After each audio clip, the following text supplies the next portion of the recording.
कहते जब अकबर मर गया तो औरंगजेब को समाचार मिला कि यार अकबर की टाबर कहाँ है। तब उसे पता चला कि अकबर की टाबर तो किसके पास में, दुर्गादास। तो उसने दुर्गादास जी के पास मैसेज भेजा कि दुर्गादास, बच्चे तो मेरे ही यार, मेरे पोते पोती है, मेरे बच्चे तो वापस दे दे। दुर्गादास ने कहा दिमाग खराब है, तुम बेटे को मारने के लिए इतना लालायित था कि उसके पीछे पीछे साउथ इंडिया चला गया, तो इस बात की क्या गारंटी है तू पोते और पोते को नहीं मार देगा। और मैं अकबर को कह के आया था कि मेरे जिंदा रहते तेरे टाबरों के कोई भी हाथ नहीं नहीं लगा सकता। और आज मैं यार तेरे को सौंप दूं और तू मार दे, मैं क्या मुंह दिखाऊंगा अकबर को जाके कि मैंने तेरे टाबर मरवा दिए। औरंगजेब ने कहा अरे नहीं मारूंगा, विश्वास करना भाई साहब, तेरे पे तो मरा ही विश्वास नहीं, तू खुद का ही नहीं है, तू बाप को मार गिरफ्तार कर लेता, भाइयों को मार देता है, बेटे को मारना चाहता है, तेरे पे किस बात का विश्वास किया जाए। बहनों को औरंगजेब ने कई मरवाए थे।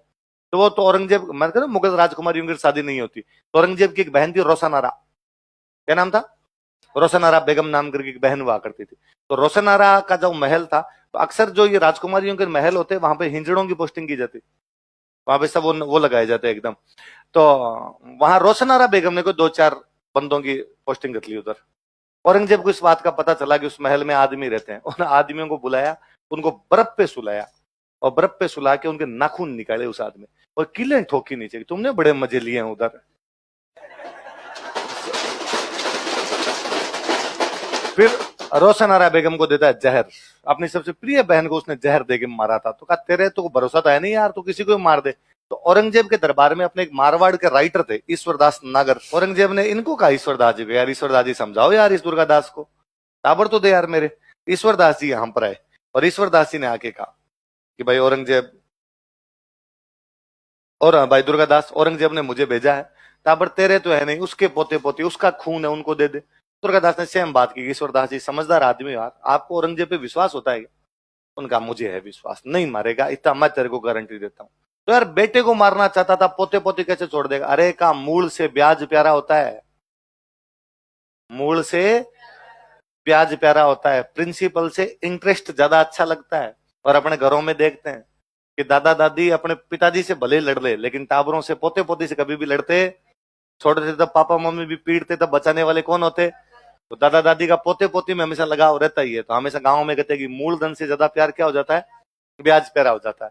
तो औरंगजेब ने कहा पर मैं पहले इस लड़की को भेजूंगा, लड़की में फिर भी थोड़ा सा कि भाई नहीं मारेगा, थोड़ा बहुत हो सकता है, लड़के को तो जाते कि हफ्ता मार दे, इसको भेजूंगा, फिर मैं देखूंगा कि यदि औरंगजेब का बर्ताव ठीक है तो भेज देंगे, वरना नहीं भेजेंगे। ईश्वरदास नागर के साथ किसको भेजा गया? सफीतुनिसा। किसको भेजा गया? कहते सफीतुनिसा जब गई तो औरंगजेब खूब राजी हुआ, गले लगाया अपनी पोती को, सिर पे हाथ फेरे, पास में बिठाया, तेरे को दिक्कत तो नहीं हुई। फिर औरंगजेब ने मौलवी साहब बुलाया, मौलवी साहब को बुला कहा कि सफीतुनिसा को लेके जाओ, पहले तो इसको मुसलमान बनाओ, हिंदुओं के घर में रह के आई होगी, वहां पे सीख के आई होगी, ओम भूर्भुवस्सुवः तत्सवितुर्वरेण्यम, इसको कुरान सिखाओ, नमाज सिखाओ। तो उसने कहा क्यों ये कुरान नमाज सिखानी क्यों है, मुझे तो आती है। आती कहां से? वहां हिंदुओं घर में कोई वेद पुराण पढ़े होंगे, वहां तू नमाज और कुरान कहां सीखेगी? नहीं नहीं, एक मौलवी साहब आते थे, वो डेली हमें सिखा के जाते थे, मुझे पूरी नमाज आती है, पूरी कुरान आती है। तो ये मौलवी साहब को कौन भेजता था? कि बाबा जी। बाबा जी कौन? तो दुर्गादास राठौड़। और औरंगजेब की आंखों में आंसू आ जाते हैं, यार मेरा दुश्मन है, मेरे पोते पोती उसके पास बैठे थे और उसने इनकी धार्मिक शिक्षा का प्रबंध और किया, उसने मतलब इनको नमाज और कुरान सिखा के और भेजा है। और औरंगजेब ने कहा कि पर पीड़ता होगा दुर्गादास, तुम्हें मारपीट करता था? कि नहीं, सबसे अधिक लाडी को रखते थे तो हमारे बाबा जी रखा करते थे। तो आजकल कैसा दिखता है दुर्गादास? कई दिन हो गए मैंने उस आदमी को देखा नहीं। तो कहा अब मैंने भी नहीं देखा उनको। क्यों आजकल नहीं आता क्या? पहले जब छोटे थे तभी आता था। कि नहीं, आते तो अब भी है, पर जब मैं थोड़ी बड़ी हो गई, अब जब वो मेरे से मिलने आते हैं तो बीच में पर्दा तानते हैं। अपने राजस्थान में रिवाज ही था कि 12-13 साल से उम्र की बच्चियां हो जाती, फिर पिता भी डायरेक्ट अकेले में नहीं मिलता, फिर बीच में पर्दा वगैरह तान के वैसे ही मिला करते थे एकदम। तो अब मैंने कई दिन से उनका चेहरा नहीं देखा। बाबो कहे पुकार तीन जानुन उणरो वेश, कारण की निज नैण स्यून देखियो नी दुर्गेश। मैं बाबा कह के पुकारती थी, लेकिन उसकी वेशभूषा मुझे अभी याद नहीं, क्योंकि कई सालों से मैंने अपनी आंखों से उस व्यक्ति को देखा। और औरंगजेब इतना ही राजी होता, गड़गड़ा हो जाता औरंगजेब। औरंगजेब दुर्गादास जी के पास मैसेज भेजता है कि यार दुर्गादास जी दिल जीत लिया, फेफड़े जिगर जीते थे, सबके सब तेरे नाम कर दिए जाए, और यार तू जो चाहता है वो दूंगा। एक दिन औरंग यूं कहो और तने वालो काई विशेष, मांगो मुक्ष्यूं देऊं आस्करण दुर्गेश। दुर्गादास के पिताजी का नाम था आस्करण। क्या नाम था? ये आस्करण के बेटे दुर्गादास, जो चीज तुझे चाहिए वो चीज तुझे देने के लिए तैयार हूं, मैं राजी हूं, मांग जो मांगेगा। दुर्गादास जी वापस मैसेज भेजते हैं कि खग वालो जग वालो न वालो मुर्दर देश, श्याम धर्म वालो सदा नित वालो नरेश। वालो मतलब होता है प्रिय। वालो मतलब क्या होता है? खग वालो जग वालो। खग मतलब तलवार, मुझे तलवार अच्छी लगती है। जग वालो मतलब संसार अच्छा लगता है। वालो मुरधर देश, ये मारवाड़ का देश अच्छा लगता है। श्याम धर्म वालो सदा, मुझे स्वामी भक्ति अच्छी लगती है। नित वालो नरेश पर, इनसे भी ज्यादा अच्छा अजीत सिंह लगता है। औरंगजेब यदि कुछ देना ही चाहता है तो क्या दे? अजीत सिंह को मारवाड़ का राजा बना। औरंगजेब ने कहा बस ये लास्ट वाली मुझे अच्छी नहीं लगती, पहले वाली सारी मुझे भी बड़ी अच्छी लगती है, मैं ये नहीं दूंगा मैं। तो फिर ठीक है, लड़ाई जिंदाबाद है, जिंदाबाद चलेगी। फिर 2-1 साल बाद में फिर औरंगजेब ने वापस समाचार भेजा कि लड़ाइयां चलती रहेगी, टाबर तो दे यार। फिर दुर्गादास जी खुद बुलंद अख्तर को लेके वहां पर पहुंचे थे। औरंगजेब कहता है वापस कि देख लो तुम संधि वगैरह करना चाहो दुर्गादास से, नहीं करना संधि वंधि नहीं, तो अजीत सिंह को राजा बनाता है तो बना दे। उसने कहा राजा तो नहीं बनाऊंगा, लेकिन फिर भी मैं तुम्हें कई परगने लौटाता हूं। तो उसने खूब सारे परगने दिए थे। मेड़ता दे दिया था, जैतारण दे दिया था, सांचौर दे दिया था, सोजत दे दिया था। ये ले लो, जोधपुर नहीं दूंगा। तो दुर्गादास ने कहा जब तक जोधपुर नहीं देगा लड़ाई जिंदाबाद है, जिंदाबाद रहेगी। किसके कहने पे टाबर सौंपे गए थे? और अजीत सिंह ने मारवाड़ का राजा बनने के बाद दुर्गादास जी कहा कि दुर्गादास जी रवाना, मारवाड़ में नहीं लिखोगे आज के बाद, लिखो। अजीत सिंह ने दुर्गादास राठौड़ को देश निकाला दे दिया। अजीत सिंह ने दुर्गादास राठौड़ को क्या दे दिया? हुआ क्या देखो मैं बताऊं। 1678 में जसवंत सिंह की मृत्यु होती है। 1708 के अंदर अजीत सिंह राजा बनता है। इन 30 सालों में मारवाड़ का शासन कौन संभाल रहा है? दुर्गादास। अजीत सिंह की रक्षा कौन कर रहा है? दुर्गादास। युद्ध लड़ने के लिए कहीं जाएंगे नेतृत्व कौन करेगा? दुर्गादास। कोई संधि करनी है तो कौन करेगा? तो होलसेल पावर कौन है एकदम पूरी की पूरी? अब अजीत सिंह राजा बन गए। अजीत सिंह राजा वाली चेयर पे बैठते हैं, दुर्गादास नीचे वाली चेयर पे बैठते हैं उनके। लेकिन अभी भी लोगों की आदत नहीं छूटी। कोई भी जो दरबार में पहले नमस्ते किसको करे? कोई भी स्वीकृति लेनी हो, परमिशन लेनी हो, साहब सेना लेके जानी, पहले दुर्गादास से पूछेगी, दुर्गादास जी वो सेना लेके जाना, तो अरे हाँ सर अजीत सिंह जी आप बताओ लेके जाएंगे नहीं जाए। अजीत सिंह को बुरा लगने लग गया। हो सकता है राजा मैं हूं तो मेरे से पूछो यार, फिर अब दुर्गादास जी से क्या पूछना है। और अजीत सिंह ने 2-3 बार दुर्गादास जी को कहा कि बाबा जी अब आप दरबार में मत आया करो। अरे तुम पढ़ ले रहे, तेरे पास ये मोबाइल औरंग पास है नहीं क्या? आप दरबार में मत आया करो। और आप दरबार के अंदर जब आते हो तो मुझे अपने संघर्ष के दिन याद आ जाते हैं, और मुझे लगता है अपने कैसे संघर्ष किया था। अब आपकी उम्र होगी, घर पे बैठ के राम राम किया करो। पर दुर्गादास जी भी इन बातों को समझ, दुर्गादास जी दिल्ली लठ लेके एकदम तैयार।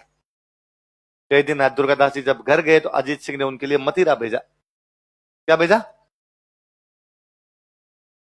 एक नौकर आया अजीत सिंह, और उसने दुर्गादास जी को कहा कि दुर्गादास जी अजीत सिंह ने आपके लिए क्या भेजा है? मथिरा। क्या शब्द क्या लिखा मैंने? मत रहो, मती रहो, मत या मत रहो। उसने बोल के अपने मुंह से वैसे नहीं कहा आप निकल जाओ, उसने केवल मतीरा भेजा था, सिंबल ही भेजा था। और उसका संकेत यही था कि अब मैं आपको मारवाड़ में देखना। दुर्गादास जी भी समझते थे कि यार फालतू में क्यों रहना आपने। दुर्गादास जी ने काला घोड़ा लिया, काले कपड़े पहने, यहां से मेवाड़ चले गए। कहां चले गए? मेवाड़ चले जाते हैं यहाँ से। तो दुर्गादास जी को देश निकाला दे दिया गया था। उसके बाद दुर्गादास जी वापस आते हैं एक बार यहाँ पर बीच में इधर, पर वो मारवाड़ नहीं गए, बाद में उधर मेवाड़ ही रहे थे। मेवाड़ में अमर सिंह सेकंड राजा थे उधर, उन्होंने बाद में उनको जागीरें वगैरह दे दी। संग्राम सिंह बन गए थे तब तक राजा, संग्राम सिंह ने उनको जागीरें वगैरह दे दी थी, वहीं रहते थे। लास्ट में चले गए थे उज्जैन। कहां चले गए? और वहां उज्जैन में बाद में उनकी मृत्यु वगैरह। ठीक है, यहाँ इसमें अजीत सिंह में एक बात और लिखते हैं। एक दिन दुर्गादास जी अपने लुणेवा गांव के अंदर खड़े थे, कुछ ऊंट खेतों के अंदर घुस गए। ऊंट जा रहे थे रास्ते रास्ते, चराने वालों का कोई पता नहीं, ऊंट बेचारे चल चलते खेतों में घुस गए। खेतों में घुसे तो दुर्गादास जी और बाकी जो किसान थे उन ऊंटों को बाहर निकाल रहे, इतने में उनको चराने वाले आ गए। तो चराने वालों ने आगे किसानों का ये क्या तरीका है, तुमने ऊंट बाहर क्यों निकाले? किसानों ने कहा यार चोरी और सीनाजोरी, ये बात तो हमें तुमसे कहनी चाहिए कि तुम कहां रह गए थे, जो तुम्हारे ऊंट हमारा खेत खा गए, और उल्टा तुम कह रहे हो बाहर क्यों निकालेंगे? खेत खाएंगे तो क्या करेंगे इनको, बाहर नहीं निकालें तो? उन्होंने कहा तुम जानते नहीं किसके ऊंट है, और तुम जानते नहीं हम किसके आदमी है। तुम ये धमकियां देनी बंद करो, ऐसे हमें हमारे खिलाफ ऊंची आवाज में बात नहीं कर सकते। ये भारत में हर तीसरे आदमी का डायलॉग है ना। पुलिस वाले पकड़ लेते हैं भैया बिना हेलमेट के, किसी को पकड़ लिया तो बंदा कहता तू जानता नहीं है मैं किसका आदमी। मुझे लगता है पुलिस वाले भैया को उत्तर दे देना चाहिए कि आदमी केवल लुगाई का होता है। तो तेरी लुगाई का नाम बता दे क्या, हमें तो क्या पता तेरी लुगाई कौन है।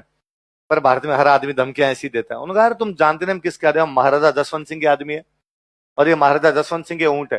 दुर्गादास ने कहा सुनो रे, ये खेत है ना महाराजा जसवंत सिंह के बाप के नहीं है, हमारे हैं, और हमारे खेत में कोई घुसेगा तो मारे जाओगे ऐसे। तो उनसे दुर्गादास के और उनके बीच में थोड़ा बहुत तुम्हें में होता। दुर्गादास एक को तलवार निकल के मार देते, दूसरे वाले हाथ में चपले हाथ में ली वहां से।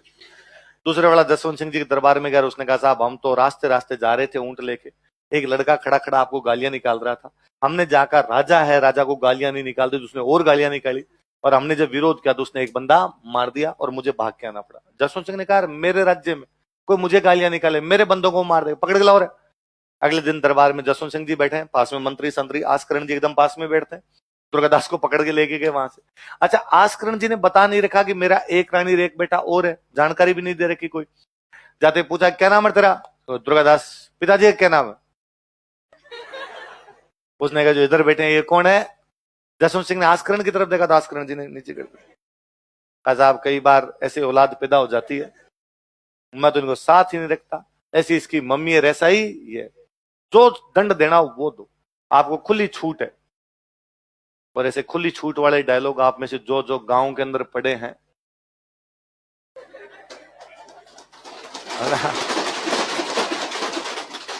घर वाले माठ साहब को जाकर दे, माठ साहब खुली छूट है, जो करना है वो कर। और माठ साहब इसका मतलब एग्जैक्टली वही समझते थे कि वो जो एक डंडा पिछले 15 दिनों से सरसों के तेल में भिगो के रखा हुआ है, उसको आज इसी पे तोड़ना है। भाई साहब रे क्या बुरे मारते थे, यूं पटक पटक के धोया करते, और घर वालों को बताने जैसे और नहीं रहते। यदि घर वालों को बता दिया माठ साहब ने पीटा तो घर वाले और पीट देते कि माठ साहब की गलती नहीं, गलती तो तेरी। आजकल जब मैं देखता हूं कि घर वाले कितना प्यार करते हैं, माठ साहब थोड़ा सा भी कुछ कह दे तो घर वाले जाकर गला पकड़ लेते हैं, माठ साहब हमारे बच्चों को ऐसे कैसे कह दिया। माठ साहब थोड़ा सा भी कोई कह दे तो पुलिस थाने में जाके मुकदमे दर्ज करवा दिए जाते हैं। तो मुझे लगता है यार इस हिसाब से यदि मुकदमे दर्ज होते हो तो अपने तो सारे माठ साहब और माँ बाप दोनों जेल जाए। मैं तो कह रहा क्या पता कितने मुकदमे दर्ज करवा दो उनपे। और आजकल तो घरों में भी टाबरों को इतना लाड प्यार मिलता है ना, घरों में अभी तक मेरा पापा के साथ में कोई ज्यादा कम्युनिकेशन नहीं, काम काम की बात पूछी, बाकी फालतू में कोई बैठना आ गई नहीं। फोन भी आए तो मैं सोचता हूँ वो रख दे, वो सोचते हैं मैं रख दूं, ज्यादा क्या बात की जाए आपस के अंदर। यहाँ बच्चों को देखते हैं, एक तो ये मुझे बड़ा जोरदार लगता है कि आजकल मम्मी पापा बच्चों को आप कहते हैं, आप इधर हो, आप आज कहां गए थे। मुझे लगता मेरे पापा कभी मुझे आप कह दे मैं हार्ट अटैक से मर जाऊं। मैं ये नहीं हो सकता, पापा में कोई दूसरी छाया आ गई होगी, ओपरी आत्मा बोल रही, ऐसे कैसे हो सकता है कि पापा आप कह दे। यहाँ टाबर यूं पापा जैसे आते हैं बाहर गले जाके लगता है डैडी आ गए डैडी आ गए। हम यार अपने सिस्टम में लगता पापा अंदर अपने बात अपने अंदर तो दो डॉन एक साथ नहीं रहते ऐसा। घर के अंदर एक ही आदमी का राज चलेगा, सीधी सी बात है। तो आस्करण जी ने कहा दुर्गादास के बारे में खुली छूट है, जो करना वो करो। और जसवंत सिंह ने पूछा कि अरे क्यों मारा रहा कल मेरे उस आदमी को। अब दुर्गादास तो कहे नहीं साहब हमने नहीं मारा, हम तो अपने खेतों में खड़े थे, इन्होंने ऊंट घुसा दिए थे। वो बंदा कहे नहीं साहब ये तो गालियां निकाल रहे थे। और जसवंत सिंह समझदार आदमी थे, उनको थोड़ी देर में समझ में आ गई बात कि यार गलती अपने आदमियों की। तो जसवंत सिंह ने यूं कहा कि यार कैसे मारा था उस आदमी को। तो और दुर्गादास की दूसरे वाले पे आंख थी पहले दिन से, और तलवार पास में थी, उसने दूसरे वाले की गर्दन वहीं उड़ाई, कही रिप्ले ये। और जसवंत सिंह को लगा कि यार मेरे दरबार में मेरी आंखों के सामने मेरे बंदे को मार देता, क्या निडर आदमी है। फिर कहा दुर्गादास कल से तुम यहां बैठोगे, आस्करण जी। दुर्गादास मात्र 20 साल की उम्र में धर्मत का युद्ध लड़ते हैं। कौन से युद्ध में लड़ते हैं, कहते धर्मत के युद्ध में जसवंत सिंह एक तरफ लड़ रहे थे, उन्होंने देखा कि दुर्गादास लगातार काटता पीटता जा रहा है, 4 घोड़े कट गए उसके, वो 5वें घोड़े पे चढ़ के लड़ रहा था। तब जसवंत सिंह ने कहा वो कौन है उधर लड़का लड़ रहा है, कहता वो आस्करण जी वाला दुर्गादास है। तब जसवंत सिंह कहते उसको बाहर निकालो, उसको नहीं लड़ना, मैंने देखा यार 4 घोड़े कट गए फिर भी वो अंदर ही अंदर घुसा जा रहा है, उनके बाहर निकालो, ऐसे लोगों के आगे आवश्यकता पड़ेगी। कितना दूरदर्शी आदमी रहा होगा वो। फिर जब वहां काबुल गए थे, और काबुल में जब जसवंत सिंह वहां मरता है तो भी दुर्गादास को कह के जाते हैं तो दुर्गादास जी अब मारवाड़ आपके हवाले है, आपको मारवाड़ का ध्यान रखना है। जसवंत कयो जोए कोई घर रखवाड़ो दुर्गड़ो, साची किदी सोए आची आस्करण मत। जसवंत ने ढूंढ के कहा था कि आज के बाद घर की रखवाली कौन करेगा। उसने एक दिन नहीं 30 साल तक रखवाली की थी। कितने साल तक, 30 साल तक अजीत सिंह को राजा बनाने के लिए मुगलों से लड़ता भिड़ता कटता रहा था। उसने ये परवाह नहीं की कि उसके अपने टाबर कैसे पलेंगे, उसने ये परवाह नहीं की कि जिंदा रहेंगे कि नहीं रहेंगे, उसने ये परवाह नहीं की खाना कबर पीना कबर। 8 पहर 24 घड़ी गुड़ला ऊपर बास, कोई सेल अणिशु सेक तोर बाटी दुर्गादास। उसने 2400 घंटे लड़ाई लड़ी थी, उसने अपनी रोटियां भी घोड़े पे बैठ के खा ली होगी, उसके लिए भी वो नीचे उतरा। कितने साल तक संघर्ष किया? ये मारवाड़ के राठौड़ों का 30 वर्षीय संघर्ष है। क्या है मारवाड़ के राठौड़ों का? देखो